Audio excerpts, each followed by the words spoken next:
রাস্তাঘাটে মানে ওভার স্পিডে গাড়ি চালনা করা এবং যারা আপনি যেটি বলেছেন যে কিশোর বা তরুণরা মোটরসাইকেল চালাচ্ছে এবং বেপরোয়া গতিতে একেবারে র্যাকলেস ড্রাইভিং তারা করছে।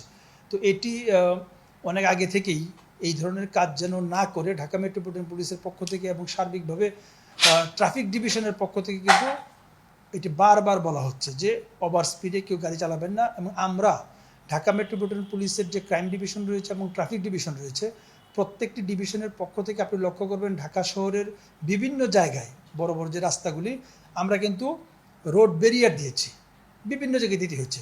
এটি আসলে শুধুমাত্র এই ধরনের ড্রাইভিং যারা করে তারা যেন বেপরোয়া গতিতে গাড়ি চলাচল করতে না পারে, তারা যেন কোনো না কোনো জায়গায় একটু বাধার সম্মুখীন হয়।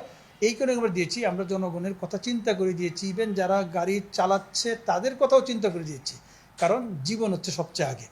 এই কারণে আমরা কিন্তু আপনি লক্ষ্য করবেন যে শেখ হাসিনা সরণি যেটা রয়েছে, যেটা 300 ফিট নামে পরিচিত, বিভিন্ন জায়গায় দেখবেন আমরা কিন্তু রোড ব্লক দিয়ে একটা, যেটাকে আমাদের ভাষায় জিগজ্যাগ বলে, আমরা জিগজ্যাগ দিয়ে আমরা কিন্তু এই গাড়ির গতিটা যেন একেবারেই চরম মাত্রায় নিতে না পারে, ওভার স্পিডিংটা যেন ওইভাবে করতে না পারে, সেই জন্য আমরা চেষ্টা করেছি গতি নিয়ন্ত্রণ করার জন্য।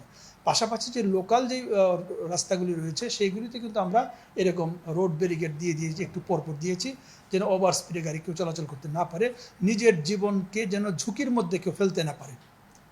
কিন্তু তারপরও লক্ষ্য করা যায় কিছু উচ্ছৃঙ্খল যুবক তারা কিন্তু বেপরোয়া গতিতে এই ফাঁকা রাস্তায় চালিয়ে তারা কিন্তু নিজের জীবনকে এন্ডেঞ্জার্ড করে তুলছে। সো আমরা অবশ্যই আমাদের ট্রাফিক ডিভিশন কাজ করে যাচ্ছে, এই বিষয়টি আমাদের মাথায় রয়েছে। আমাদের ট্রাফিক ডিভিশনের পক্ষ থেকে এই ধরনের ঘটনা পাওয়া মাত্রই, আমি প্রথমেই বলেছি, এই ধরনের শুধুমাত্র আইন প্রয়োগ করে এই ঘটনা নিরসন করা খুবই কষ্টকর, এর জন্য সচেতনতা প্রয়োজন।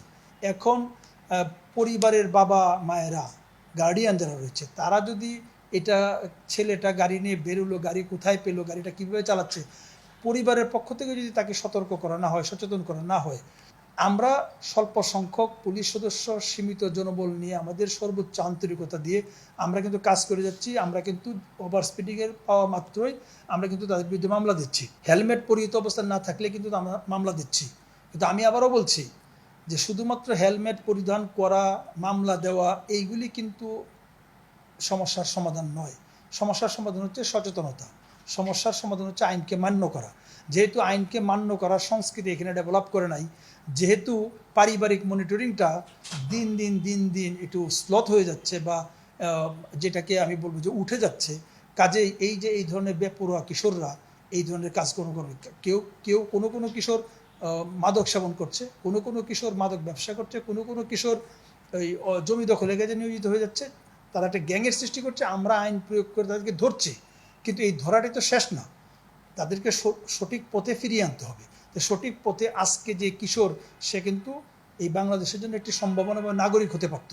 কিন্তু আমরা যদি তাদেরকে প্রচলিত অপরাধীদের মতো ডিলিং করি, তাহলে কিন্তু সে সারা জীবনের মতো একটি সমাজের বোঝা হয়ে যাবে। আমরা চাই না আজকের যে কিশোরটি সে সারা জীবনের জন্য এই সমাজের বোঝা হয়ে থাকুক। আমরা চাই কাউন্সিলিংয়ের মধ্য দিয়ে সে কিন্তু আবার সঠিক লাইনে ফিরে আসুক। আমরা আমাদের জায়গা থেকে কাউন্সিলিং করছি, পরিবারের জায়গা থেকে পরিবারের মনিটরিং এবং কাউন্সিলিং অত্যন্ত বেশি গুরুত্বপূর্ণ। এবং আমার মনে হচ্ছে যে এই জায়গাটিতে একটি কোনো না কোনো জায়গাটা গ্যাপ হয়ে যাচ্ছে, সোশ্যাল ভ্যালুসগুলি উঠে যাচ্ছে। শিক্ষা প্রতিষ্ঠানের যেই নিয়ম নীতি যেগুলি ছিল সেখানে মনিটরিং শিক্ষকদের সেটি উঠে যাচ্ছে। কাজে শুধুমাত্র পুলিশিং কার্যক্রম দিয়ে আপনি এই মোটর চালকদেরই বলেন অথবা কিশোর গ্যাংয়েই বলেন, এটা শুধুমাত্র আইন প্রয়োগ করে সমস্যার সমাধান করা যাবে না। এটি কিন্তু একটা সামাজিক সচেতনতা প্রয়োজন, সমাজকে এখানে এগিয়ে আসতে। মাননীয় প্রধানমন্ত্রী বঙ্গবন্ধু কন্যা কিন্তু সেই কথাটি বলেছেন যে কিশোর অপরাধীদেরকে তাদের সাথে ডিল করতে, এটা কিন্তু প্রচলিত অন্যান্য অপরাধীদের মতো তাদের সাথে ওই আচরণ করা যাবে না, এবং আইনেও কিন্তু আমাদের কিছু বাধ্যবাধকতা রয়েছে। সো আমি আপনার মাধ্যমে আমি এটিকেই বলতে চাই, ঢাকা মেট্রোপলিটন পুলিশের পক্ষ থেকে আমি ঢাকা শহরের সম্মানিত নাগরিকবৃন্দের সকলের কাছে আমি আহ্বান রাখতে চাই যে আপনার যেই সন্তানটি মোটর বাইক নিয়ে বেরোক অথবা অন্য যে কারণেই বেরোচ্ছে, সে কোথায় যাচ্ছে, কার সাথে মিশছে, গাড়ি কীভাবে চালাচ্ছে, তার বন্ধুবান্ধব কেমন, এইগুলি আপনি অবশ্যই মনিটরিংয়ের আওতা রাখবেন।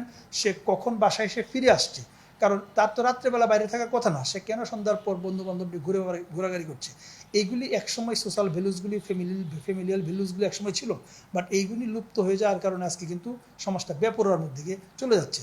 সো আমি বলবো যে পারিবারিক যে বেসিক যে ভ্যালুসগুলি সেগুলো রক্ষা করতে হবে, তাহলেই অনেক অপরাধ অনেকাংশেই কমে যাবে।